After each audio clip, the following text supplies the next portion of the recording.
So you may or may not recognize that music. We are today on the show, On the Nose, I'm going to talk about In the Know, which is a Mike Judge, Zach Woods parody of public radio, about the third most popular host on public radio. I think I am the 27th most popular host, but I am here to torment America with my wet vowels. We're going to talk about wet vowels. We're also going to talk about Sarah vowel jokes, actually. And we are also going to talk a little bit later about a podcast that attempts to examine some of the taken for granted conventions of audio documentary podcasts, and also is also very much in the public radio lane. And I can't ever remember the name of it. I believe it is called Shocking, Heartbreaking, Transformative. But it's certainly definitely three adjectives. All right, let me introduce the panel. Three people who, frankly, and I don't mean to belittle them or demean them, if they had the courage to be lesbians, they would be Tegan and Sarah and one of the Inigo girls. But instead, they are Teresa Kramer, freelance writer and editor, and the co-founder of Quiet Corner Communications, Tracy Wu Fastenberg, development officer at Connecticut Children's, and Bill Yousman, professor of media studies at Sacred Heart University. Before we get into all of that, we should maybe play a little clip from In the Know. This will kind of set up the tone, I think, of In the Know. You're going to hear the voices of J. Cameron Smith, most recently Jerry in Succession, as the voice of Barb, who's kind of the producer manager of things. Zach Woods is the voice of Lauren Caspian, who is the very annoying and cloying star of the whole series. And Caitlin Riley is the voice of Fabian, a super, super crabby, woker than thou. I guess she's a producer. I'm not exactly sure. All right, here we go. A1, Cat. Great interview, Lauren. No, it's a team effort. I'm merely the big daddy. Oh, I also wanted to let everyone know that homeless gentleman is still in the bathroom. Barb. Huh? That is hate speech. He is an unhoused person. Actually, the preferred term is person who is currently without housing. No, I don't think so. Are you sure? Yes. I'm sorry. I'm really very empathetic to the man's situation. I volunteer at a homeless shelter. But No, you volunteer at an unhoused shelter. A shelter for persons currently without housing. Well, it just feels very clunky. Oh, I'm sorry. Is it too inconvenient to treat vulnerable populations with respect? How dare you? I was using the term Inuit back in the 90s. I've been spelling women with a Y since before I could spell my name. Either way, until he leaves, everyone on the floor will have to use the Starbucks down the street. And maybe that will teach us about the lack of water closets in this country. May I remind you all that this is public radio. Let us urinate and do all other washroom shamefuls in solidarity with our unhoused brothers and sisters. Brothers, sisters, and non-binary siblings currently without housing. God damn it! All right, so let's, on that uplifting note, let's get going with this. So, Teresa Kramer, maybe get us started. Just your overall reaction to In the Know. Well, I really quite liked it. I think it's really funny. I was, LOLing at the NPR-ness of it all while I was watching it. I think part of it's a tough show to keep watching, however, because there's not, sort of a through line that's pulling you through an entire season. And I think that might be sort of a larger problem with episodic television at the moment in the current streaming landscape. But in general, it had me absolutely falling off my couch laughing. I mean, just that clip alone, washroom shamefuls, I laughed for 5 minutes after he said that. Yeah, I have to say also, despite being somewhat implicated by the whole show, I thought it was very, very funny. So, Mr. Yousman, how about you? How is this? Give me your overall take or the thing you want to say about this show. Well, Lauren, when I was having lunch with David Sedaris and Lin-Manuel, we talked about how I was spelling America with 3 Ks way back in high school. I'm fairly in the same lane as Teresa is about, the overall, my overall reactions to the show. Watched the first episode, really liked it. thought it was really funny, laughing very, very hard at just the sort of skewering of, look, let's face it, people like us. People, obviously the public radio workers, who I'm not one, but listeners, and that whole sort of, hyper liberal community. I really enjoyed the way it was really mocking that. I thought it was very funny. But then, and it even started toward the end of that first episode when they got into this whole big like bathroom thing. And I was like, oh, this episode, even though it's short, could actually have been 5 to 10 minutes shorter. And as I watched it, I got increasingly like a little less interested and I started to find it a little tiresome. I don't think it's a good idea to binge watch it. I think it's much better, if maybe you like watch an episode now and then. Yeah, I think that makes a certain amount of sense. And I will say, before we go to Woo, that, I like this very much. I have certain things that I relate to a great deal. I do feel that as it goes along, it gets Mike judgier. And so there are the episodes about how Lauren's voice makes people throw up. The following episode, I think it's the next episode, which is kind of about the nature of his sperm. I was thinking, a little bit of the nuances going out of this, and this is really turning into Beavis and Butthead do public radio a little bit, but still very funny. Woo, how about you? So I'll preface this that I am actually not a huge Mike Judge fan, aside from The Office. And I think because The Office is, it was really big at a time where I was just about hitting The Office. I actually really enjoyed it. I feel very, very indicted in many, many ways, but I enjoyed it. I also didn't binge watch it just because of the way my schedule was. So I think that it didn't pile on as much for me. But I can see how if you watched all of them at once, it would probably be a bit much. I thought it was witty. I thought it was sharp. I thought it definitely reflected some of the super liberal groups and probably how other people see us as well. And it was well done. But again, I agree that I'm not about to go binge watch a whole ton of it. Right. Just to be clear, actually, I think you're thinking of Office Space. That is the movie that Mike Judge. That one. What did I call it? The Office, which it's an understandable source of confusion because Zach Woods, Zach Woods is being identified as more of the driving force behind this, somebody who's acted in a lot of things, but he had a very strong recurring role in The Office. That's probably what he's best known for. And he does. And I would just throw in, I find the character of Sandy on this to be very, very much like Creed on The Office. It's basically the same character. I gotta say, I love Sandy so much. I guess maybe because he's the boomer character. We should say, for those who are not familiar yet, Sandy is kind of this boomer character, although he's unbelievably just run down and compromised, and also like a lot of good ensemble. There's always one ensemble person who's inhabiting a completely different reality, and that's Sandy here. He's sort of the Jim Ignatowski of this ensemble, and he does stuff like, I don't want to give away too many jokes because I think you should get to them but this is a throwaway. But at one point, literally a throwaway, he thinks he's dying of some weird disease and he's giving away his possessions and he hands something to someone. He goes, "This Frisbee at one time belonged to Sirhan." And I just thought, okay, I'm home. But the Sirhan joke at this point in time, if you can make that work, you're a genius. Yeah, or you just don't care. And Teresa, one thing we really need to talk about. So everybody, all the principal characters in this are stop motion puppets or whatever you want. I think that's probably an incorrect term. Puppets who have stop motion issue. I don't know. There's a nicer way to say that. But they interview real live people who played themselves. So it's Ken Burns and Roxanne Gay, and it's Hugh Laurie, and kind of amazingly, there's Tegan and Sarah, but amazingly Mike Tyson. So, and that's kind of odd. You've got the puppet who's talking to a live human being on a screen. I believe the actors couldn't even see any puppets or anything like that. They were probably just responding to voice cues. But how well do we think that works? I think it works incredibly well, and I'm actually surprised by some of the people who it seems to work better for. Like I would have Mhm. thought Roxanne Gay, because it feels improvised a little bit. I'm not sure how improvised it is, but I would have thought someone like Roxanne Gay would do really well there.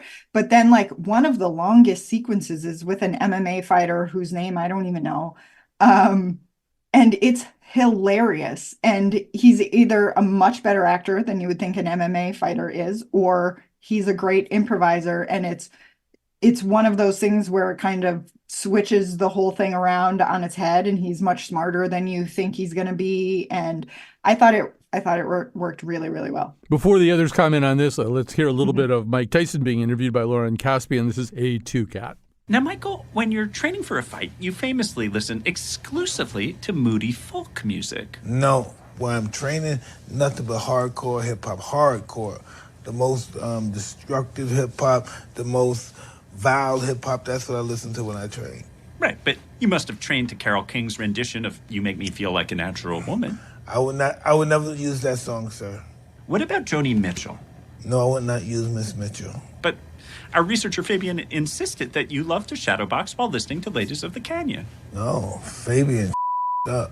You know, I'm glad to hear you say that, Michael, because anytime I give any constructive criticism, she says all feedback is violence. Well, violence is a state of mind. It's perspective on violence. That's not violent to you, but it's violent to her. Well, Michael, if you like strongly worded hip-hop, you should listen to Lin-Manuel Miranda's rap about the West Wing. It's deliciously funky. Wow. And have you seen his sketch on the Amy Schumer show? It's over 6 minutes long. Hey, I like that. That sounds good.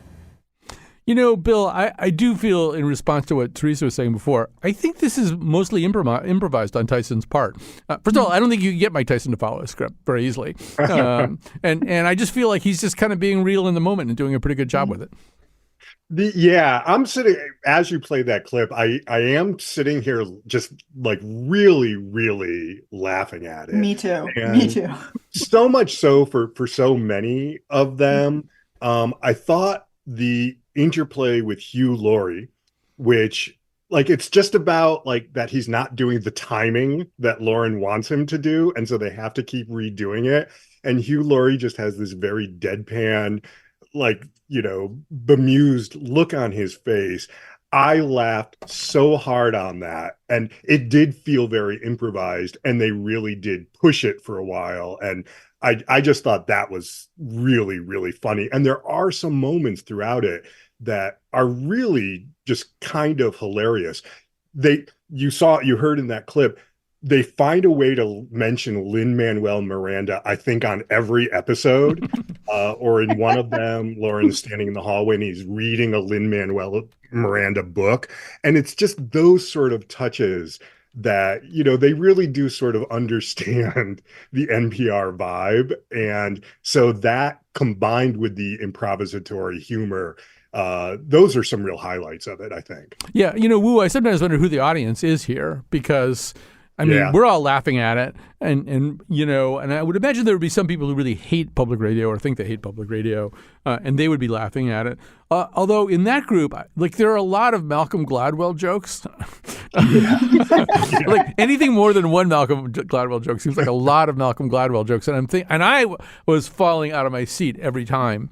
That's obviously sort of a running gag all the way through. But I was sort of wondering, like, who else is laughing at Malcolm Gladwell or jokes about Malcolm Gladwell? I'm not quite sure. But yeah, well, I'm just wondering what you think of that whole sort of back and forth dynamic between the puppets and the people. I loved it. I didn't know who half the people were. I do have to say that I didn't recognize the Stranger Things kid, but I'm glad to know who it was. I got excited with Tegan and Sarah also, just like Lauren did. And then I felt almost ashamed of myself. But I think they were really well done. And I kept on thinking, like, how did they do this? How did they set it up? Because some of the things coming out of Lauren's mouth, I probably would have fallen out of the chair laughing, you know, when he was talking about his sassy hips and the model's like, oh yeah, me too. Yep. And I'm like, how can you not laugh at that? But I think they did a nice job, especially with the collection of folks.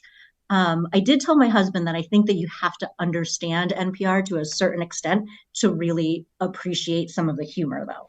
And I'm not sure whether public radio non-listeners would get all the really great humor that's embedded in it. Yeah, one thing that I was thinking about a little bit with these interviews, I mean, I thought about two things. One of them is the Muppets.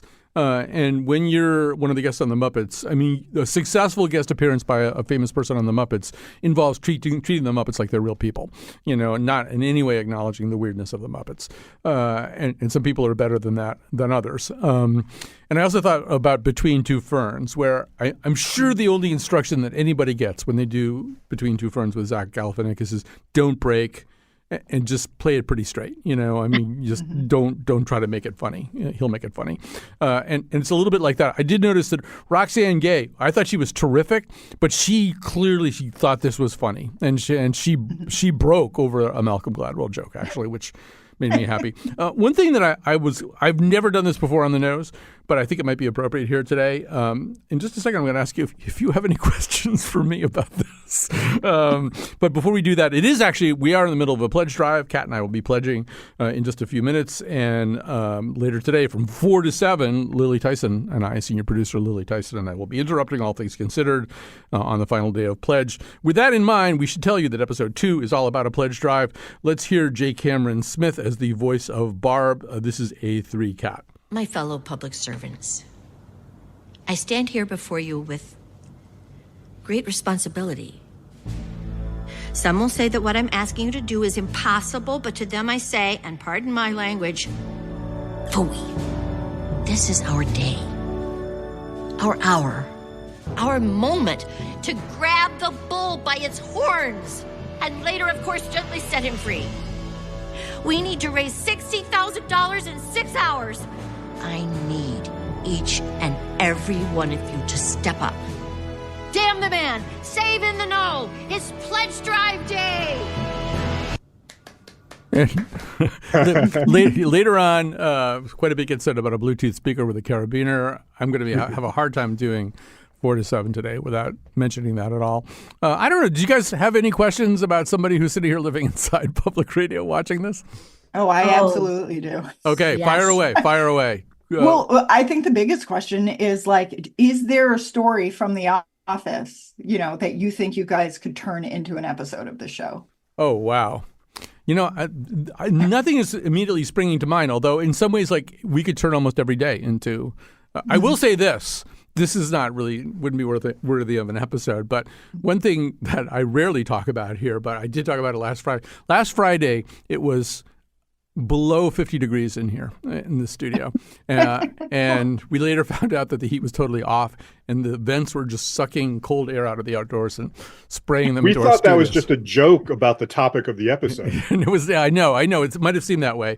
Today it's so toasty warm and we're so happy. But yeah, I mean, I think overall, first of all, I do think that this reflects some of there is a Barb on every public radio show. And I would say on this show, Patrick Scahill was Barb and then Betsy Kaplan was Barb and now Lily Tyson is Barb. You absolutely do need that conscience, that super ego, while the rest of us are all just kind of decompensating and being weird. I'd have to think about what we could turn specifically into an episode. It's a great question. Nothing's jumping to mind. So, Wu, it sounded like you might have something to ask too. Oh, yeah. And it might be unfair to ask this, but as a fundraiser myself, I always wonder how you guys do it. Do you sit there and look at the tote bag and go, how the heck do I actually make this sound super duper exciting? And is this something that you guys jump at the chance to do, or is it, some people get let off the hook because it's really not their gig? Because even as a fundraiser, I'm not sure a live pledge would be my jam in any way, shape, or form. You probably don't want me to do it. The filter would not be strong enough. Yeah, there are a lot of people who don't want to do live pledge, and there are. I've sort of gone back and forth about it over the years. I will now have a Lauren Caspian moment and drop a name. At one point, Ira Glass was on this show, and we were talking about pledge. And I said, well, one thing I like about pledge is I can really just sort of, not talk about what I have to talk about on my show. I can kind of be myself and just talk about whatever I want to talk about. And there was a little silence, and then Ira went, I listen to your show. What is it you think you're holding back on your show? So there is that. Yeah, I don't know. It's one rule that I have about pledge is I don't talk about something if I don't like it. And so we've got a really great Colin McEnroe show mug right now, and then we had an original great Colin McEnroe show mug.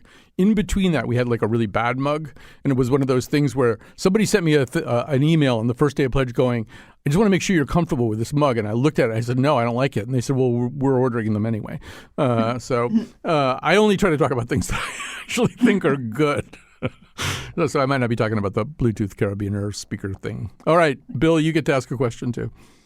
All right. So you already touched on, we all also thought of Barb as Betsy Kaplan. Mm-hmm. I want to know, how much is McNichol like Carl? And have you ever had a Fabian? You know, I don't think we really have had a Fabian. So if we should say, Fabian is this super angry, ultra woke. I guess she's a producer. I don't know. She's a source of a lot of the really extreme comedy on there. And, that's a caricature. I mean, it's a caricature that's probably based on some reality templates. But yeah, McNichol is a little bit like Carl. Particularly, there's a scene where Carl, somebody disses the equipment. I can't remember who it is. And Carl steps out of his booth and goes, "This is with a electronic fader." Blah, blah, blah, blah. And I thought, oh, that's very McNichol right there. Yeah, like he would say that. So anyway, I think we sort of agree, right? That this is really, really fun. And Woo, I feel you said implicated or indicted or something as a listener. But I think also just laughing at all this stuff, as much as we love it, but laughing at all these conventions, it feels like a pretty healthy thing to do. 100%, right? I think, in trying to be a certain way, we tense up and we bottle it all up. So being able to laugh at ourselves is pretty validating. Right. So it's called In the Know. It's on Peacock. Did I not say that already? It's on Peacock. I now said it twice. We're going to take a little break. We're going to be back with this panel, but very much in tune with the theme of today's show. Kat and I are about to raise some money.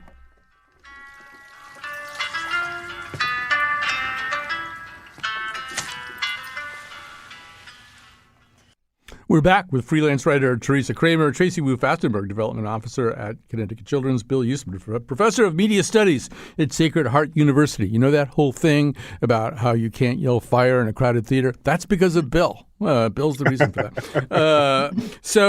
Yes, this is our panel that knows. We're going to talk now about a podcast. I want to shout out Meg Dalton. Meg Dalton, as far as I can tell, listens to and reads everything. She's like an important person. I don't know what her title is. She's an important person here in this company. And I just asked, is there anything that would go with this Mike Judge thing? And she immediately said, shocking, heartbreaking, transformative, a limited series podcast being released to the Radiotopia Presents feed, created and hosted by Jess Shane. It's about, in fact, a documentary podcast or audio documentary producer, creator, who really starts asking some questions about the model that she's participating in. It has some of the very same self-loathing that you see comically depicted in the Know. So let's hear a little clip from this. You're going to hear a character named Nicola, and she has participated in a previous Jess Shane documentary and now has some thoughts about how that went. B1, Kat. The thing is, it should have been important to you as a documentary maker that the person you're making the documentary about feels like they're being portrayed accurately. Had I been able to hear more preliminary versions, I would have been able to help steer you on the right track. And what do you think that would have looked like? Showing me, like, when you started splicing things together, like letting me listen to those sound bites so I could see where it was going. It also was a little incoherent.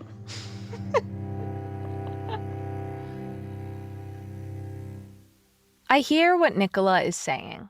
But on the other hand, documentarians pride themselves on seeing what our subjects don't, in finding the shared human truth inside of one person's experience. And if we were just telling the stories our subjects already believed about themselves, well, wouldn't that just be like working in advertising or doing PR?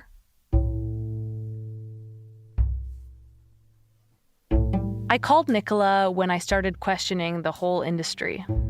Partially as a result of the process that we did together, like I'm interested in taking my work in this direction that's about the complicatedness of the documentary process. And like, can I be honest with you?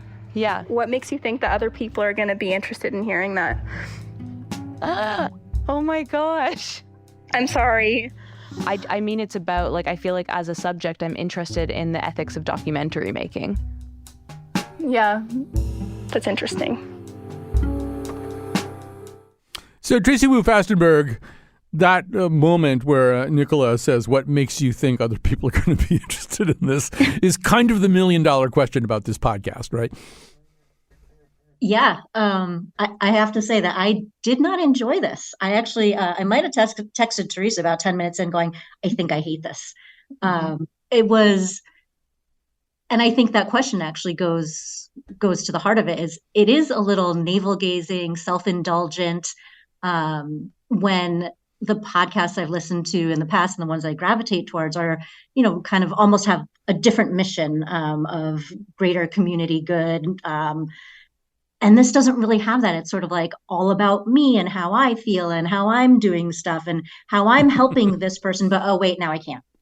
And it just it felt icky listening to it for a lot. And I feel like in that it lost some of the interest that could have been sparked about the process of documentary making, because I do think that is interesting, but it was so her-centric that it didn't really capture my attention or interest in the same way. Yeah, Teresa, one of the things that you and I have bonded over the years was the first season of Serial, where, in fact, Sarah Koenig did a lot of that kind of stuff. And our producer, Julie, there was a lot of what are we doing here? How are we going to do this next thing? What's my relationship with Adnan turning into? But I mean, we didn't have to hear about every bowel movement they had. I to me, the problem is that this kind of metacognition is just this tidal wave that's just engulfing the entire enterprise. Yeah, I mean, I had the same thought, Colin. Like every serial production has really been a story about telling a story. Even they just managed to actually tell the story at the same time, which Jess here does not manage to do. They've largely been about, all those serial productions have largely been about how the reporter goes about reporting the story and telling it and all the interesting things that come up along the way. And then more recently, there was a series, podcast series called A Murder in Boston, but then also an HBO documentary series. And at the beginning of the podcast, the reporter who's from the Boston Globe says, HBO pays people to participate and we do not. And so we want to make that very clear. And then throughout the series, but then at the end, his name's Adrian Walker. He really wrestles with what happens when you break, this is about the Charles Stewart case from 1989, 1990. And so he's like, what happens to the people around a case like this when you bring all of this back up? What happens to the city when you bring all of this back up? And he really wrestles with that successfully in a way that I don't think Jess's project does. And I think she was just kind of a little naive even going into this. Yeah, we should say, Bill, in this podcast, the whole idea is she's gonna audition people for these stories. She's gonna find 4 people. She's going to pay them. I think it is it $20 an hour? I think it's something like that for their participation, which is kind of against the rules of journalism and documentaries. She's going to give them a certain amount of audio approval to post interviews. She's going to involve them more than she typically does. But Bill, I thought, first of all, a little bit of Nathan Fielder, who for comic purposes often kind of exploits that same kind of navel gazing and tail chasing. And I also thought of Janet Malcolm's famous book, The Journalist and the Murderer, where she talks about how inherently exploitive a journalist is when trying to get inside a story or get access to somebody. That person is like a thief in the night trying to break in. But I'm just wondering overall about your reactions, Bill. So I guess I'll defend it just a little bit because my reactions to it were not quite as negative as Teresa and Tracy's. Teresa actually brought up when we were all talking that Janet Malcolm quote about, journalism being a confidence game and, betraying people and that sort of thing. Shane never mentions that during the episodes that we've heard so far. There's still one to come that seemed like an absence because it so clearly is in that tradition. So many of you know I love meta. Meta is kind of my thing. And this is very meta. And I also agree with you, Colin. It was brilliant to combine these two things on this episode. So now we've got meta on top of meta on top of meta, because of NPR and podcasting and all of that. And I do think that what she's trying to do does have inherent value that, I've taught a class on documentary films. This is about documentary audio, of course, but so the ethical issues she's struggling with are definitely something I've taught about and encourage students to think about. How successfully she does this is a legitimate question. And I think part of the problem is her ambitions are very, very high, and I admire that, but I'm not sure she attains them. And she gets a little bit too caught up in sort of like, look at me and, how wonderful it is that I'm reflecting on things. It's, I think she wanted to call it a heartbreaking work of staggering genius, but that was already taken. Yeah, and a lot of times it's just staggering. It seems to be staggering quite a bit. And, Wu, there were some moments where I did think a little bit about In the Know. And I don't know whether maybe we should give her some credit for not. She could have, upon further consideration, cut some of this stuff out. She's not afraid to make herself look bad. I think she understands in kind of a Nathan Fielder way that part of the selling point of this podcast, if it's going to sell at all, is that she doesn't mind looking bad. But I thought at one particular kind of In the Know moment, I'm sorry to be laughing at this, but so she's got these 4 different people and not all of them are going to make it all the way through. But she has this point where she realizes that one of the people is this unhoused woman or whatever we're supposed to say, in her 70s. And then she's thinking about this other guy, Michael, and she goes, come to think of it, he has housing issues too. Maybe I don't need both of them. And I thought, oh, you're right, but that doesn't really sound so great when you say it. But it does sound like something like that Lauren Caspian might say, Tracy Wu Fastenberg. Yes, it does. I give her credit of giving us insight into sort of that thought process there. It does come off as a little cutthroat. And I happened to listen to that particular podcast after watching the very first In the Know. And so the fact that both were covering those experiencing homelessness or houselessness and just the wording that we have around it that has become so complicated and very long. My very first job in nonprofits was with a local nonprofit that addressed that. And I was just thinking, if I had to write an appeal, like a funding appeal, it would have been 3 times as long just with the wording that we've built around it. And that's all I could think about with those two kind of, meta on top of each other. Yeah, I mean, Teresa Kramer, sometimes also things can be, for example, this is not the first time I've heard people talk about, well, maybe we should pay people that we interview under certain circumstances. And when you see how quickly that whole thing kind of goes south, how quickly that kind of moves off the rails, you think, oh, I'm glad they're doing this podcast because I can just send people to it now. I think there's also just a problem with her inherent setup here, right? Like if you're going to Craigslist and just putting out a catcall for anyone who thinks they're interesting enough to have a documentary about themselves, like you're probably not going to get people who are financially stable, maybe entirely mentally well. Like there's a lot going on here. People are struggling with addiction issues. There's one guy who says he's a model but isn't actually being paid, and so his only real money at this point is coming from the like $140 a month he's getting from these interviews with her. And she's like shocked that this hasn't solved his problems, right? Which is just like, how does that surprise you at all? That's why the word naive just comes back to me over and over again, which feels a little bit like the Fabian character of In the Know, which is like you're so busy worrying about these like higher level issues around language or the ethics of documentaries that you aren't paying attention to people's real problems, because most people will never be affected at all by the ethics of a documentary, right? Absolutely. Well, we might have to stop there. indulge your curiosity if you're interested in this. I doubt you'll make it all the way through the first 3 episodes, but maybe you will. It's called Shocking, Heartbreaking, Transformative. It's part of the Radiotopia series. You can find it on your podcast feeds. I think we should take a break right now so we'll have some time to make some recommendations on the other side.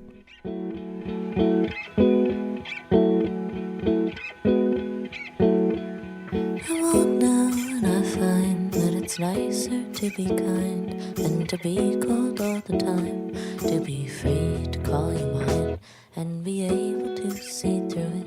I'm a fraud, you always knew it, even if I don't do it. All right, the technical producer of this show is Kat Pastor, who is not like any of the characters in the know that I can think of. And the producer of this episode, the Carl of this episode, perhaps, is Jonathan McVance.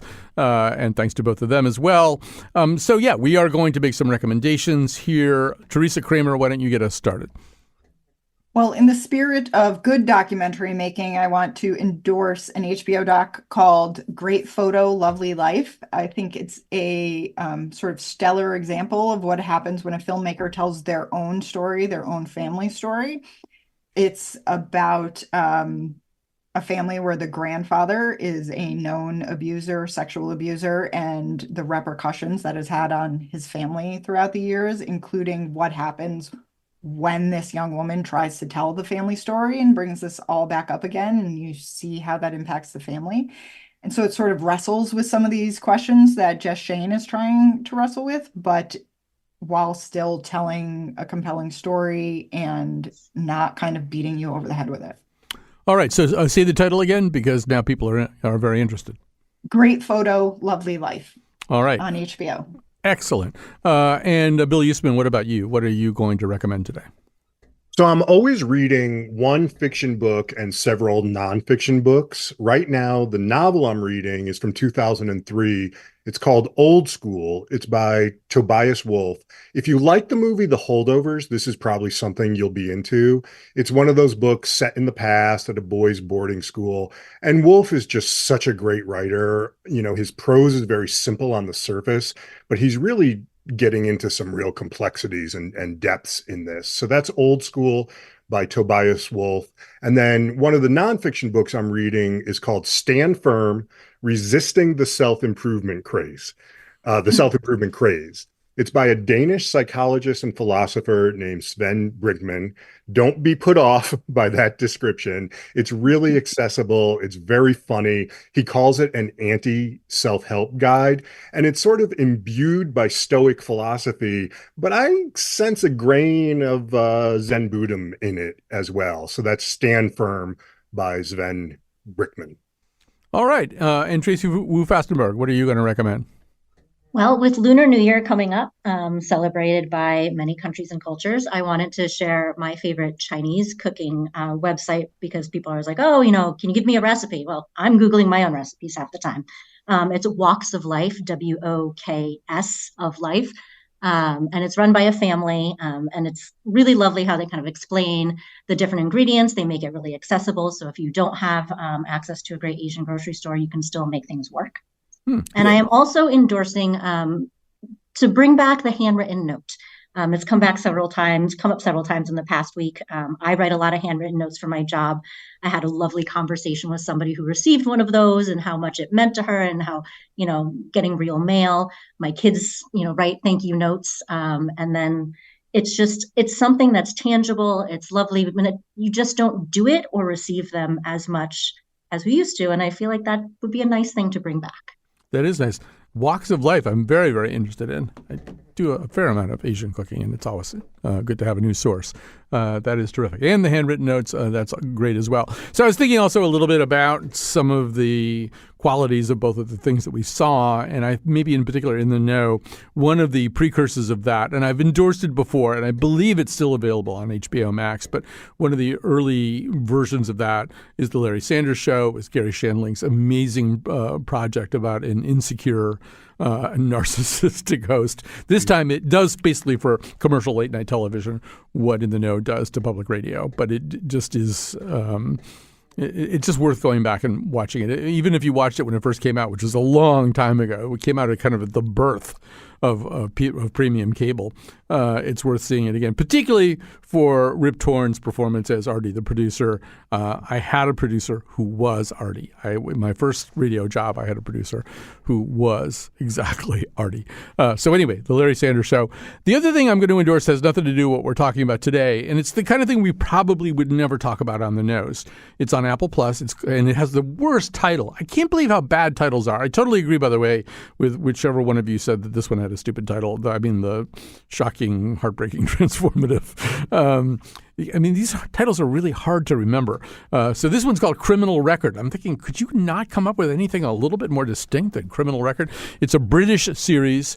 It stars Cush Jumbo, who is an actor I didn't really know. She's a major part of the Good Wife cinematic universe, of which I do not partake, although the other person in my house partakes of it eagerly and repetitively. But she is terrific. She is a wonderful, wonderful performer. She plays a British cop who wants to reopen a very old case that was closed by a detective played by Peter Capaldi. Peter Capaldi, of course, unbelievably accomplished British actor, and of course also part of the Doctor Who line of succession. But it's really a well thought out it's a procedural, but it's also gets into a lot of race and a lot of politics. And Cush Jumbo in particular is examining the role of race in her private life. And it's kind of all the things that they can do very well in this. The last thing I want to tell you is that all of the recommendations you just heard, plus pictures of our cute little panelists are going to be, well, the pictures are little, the panelists aren't, but is in our newsletter, the Newsletter. If you haven't subscribed to it, the easiest thing you could do is just email me, Colin at ctpublic.org, and I will make sure you get subscribed to the Newsletter. If I sign you up today or tonight, you can get the one that's coming out tomorrow, and you will see Tracy Wu Fastenberg, and you will see Teresa Kramer, and you will see Bill Yousman, and all those recommendations that they made that you forgot to write down will be there. So won't that be nice? I'm about to say goodbye to this wonderful panel, but Bill and Teresa and Tracy, thanks for doing this today. Fun. Thanks for having us. Thanks, Lauren. Yes, absolutely. And now, Kat Pastor and I are we going to segue seamlessly into this? How are we going to do this, Kat? This is how we're going to do it. So right now I'm going to say goodbye to the people listening to the podcast. So bye.